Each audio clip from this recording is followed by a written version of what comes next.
Welcome back to Switch Stars everyone, my name's Luke and today on the channel we're going to be taking a look at the first of two new game bundles from publisher Qubic Games. Now I recently covered off the Qubic Games 19th anniversary sale on the channel where I highlighted my top picks for some of the best games in their repertoire, and this 5-in-1 action games bundle actually features 3 out of the 5 of them. But let's take a look at what it has to offer and whether you're actually getting value for your money with this one. So as always then, be sure to drop a like and subscribe to the channel if this video helps you out, but let's start by going over each of the games in this bundle. Now the first of these is Real Boxing 2, and so far as boxing games go on the Switch, there's relatively slim pickings, but I'd say that this one is probably one of the best budget options available. Now the game is a port of a mobile game, and when it comes to the controls, they are a little fiddly on the Switch, but actually translate reasonably well, with you throwing punches using the thumbstick whilst holding either the left or right triggers to determine which hand they're thrown with. And in the beginning the boxing can be a little bit frustrating, but once you get into the swing of things, pun intended, learn that you need to hold your punches before releasing them to send out haymakers and how to manage your stamina and health through clinches, it does start to feel a lot better. Like many mobile ports though, there are still remnants of its mobile origins dominating its mechanics, with the game's career mode having you create a boxer and then fight through a series of opponents, earning stars in each fight to progress, an XP system rewarding you for level ups, and training minigames to undertake to boost your stats. And the game also weighs in heavily on a cash system, with you earning coinage from fights which you can then spend on unlocking new fighters and equipment, gamble away in a loot box system to earn random rewards, or apply buffs during fights to boost your damage and defences.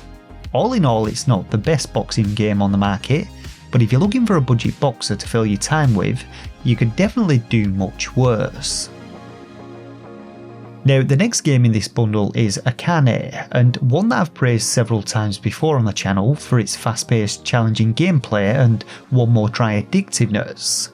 This one though is a top-down arcade game which mixes swordplay and gunplay as you fight to survive for as long as possible against growing numbers of enemies to earn a high score and unlock achievements. And the gameplay is pretty intense, requiring quick reflexes and strategy to avoid one-hit deaths.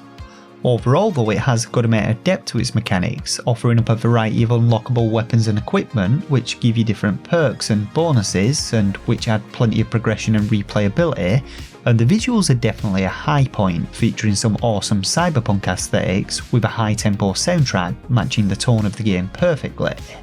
A great little high score chaser this one though, and definitely one for those looking for a time for the title with a challenge.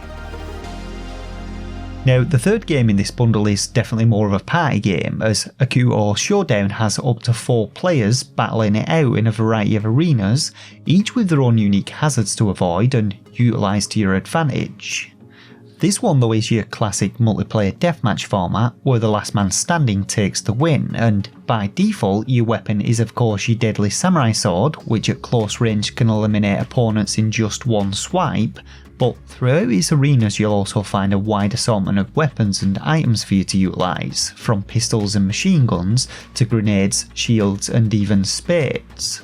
When it comes to content though, it's admittedly a little light in comparison to some of the more mainstream party games, but what it lacks in arena variety, it more than makes up for in mayhem filled action, and overall it's a fun and chaos filled battle royale, and the perfect style to kick off a competitive gaming night with. Door Kickers is our next title, a game which puts your tactical planning skills to the test and has you commanding a SWAT team as you map out efficient and effective routes through levels, breaching doors and flashbanging hallways, with the objective being to wipe out terrorists and perform flawless takedowns. Prior to a mission commencing, you'll map out each SWAT member's movements, directing their actions with on-screen markers before initiating the infiltration, and at any point you can then pause the action to give commands on the fly and adapt to the situation.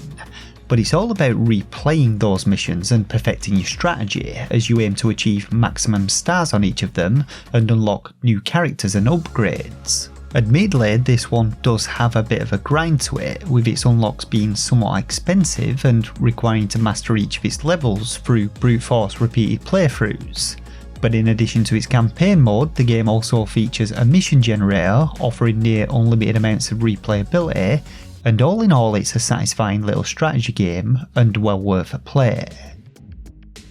So Utopia 9 is our final title today, a roguelike top-down twin-stick shooter in which you're sold a lie and instead of enjoying the vacation of a lifetime, you find yourself stranded on a desolate mutant-infested planet and must fight for survival, scrounging weapons and supplies and gaining new abilities through genetic mutations. It's a relatively simple roguelike so far as the genre goes, featuring the usual procedurally generated content such as level layouts and enemy placements, and the combat is a little slow with this one. But it does have an interesting nemesis feature similar to Shadow of Mordor, whereby dying to an elite enemy sees it stealing your loot and becoming stronger, and whom you'll then encounter in subsequent runs to exact your revenge on. The game has some reasonably decent visuals though, going for that whole Fallout sci-fi look, and is one of the few roguelikes to feature local co-op mode for up to 2 players. So if you're looking for a cheap and cheerful roguelike to play with a friend, Utopia 9 is a decent little option. So that's it for the games, but let's get down to brass tacks here. Is this bundle value for money? And I'm going to go out on a limb here and guess that you're watching this video after spotting it in a 90% off sale. Now in this regard, Qubic games are essentially doing as others have done and bundling together all the titles to give them some fresh coverage on the eShop, but in reality the games themselves actually go on sale all the time for only a few dollars. Real Boxing 2 is usually 87% off at $2.39, Akane 62% off at $2.39, Door Kickers 84% off at $2.39, Akuto Showdown 76% off at $2.39, and Utopia 9 82% at $2.39. So across the board $2.39, which in total equates to just under $12 for all of the games if you purchase them individually. Now if you've seen this bundle on sale under $12 and like what you've seen of the games in it, then I'd definitely say that it's worth picking up, because like I said, all of the games are pretty decent. But if you don't think you'd even play just one of the titles mentioned today, then I'd say that you're definitely better off picking up the ones you do want individually.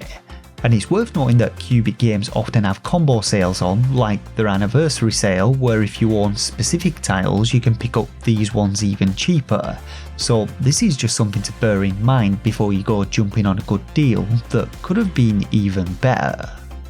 With that said though, let me know if you played and can vouch for any of the games in this bundle, and if this video helped you out, show your appreciation with a like, and consider subscribing to the channel for more Nintendo Switch content. For now though, thanks once again for watching, take care of yourselves, and game on.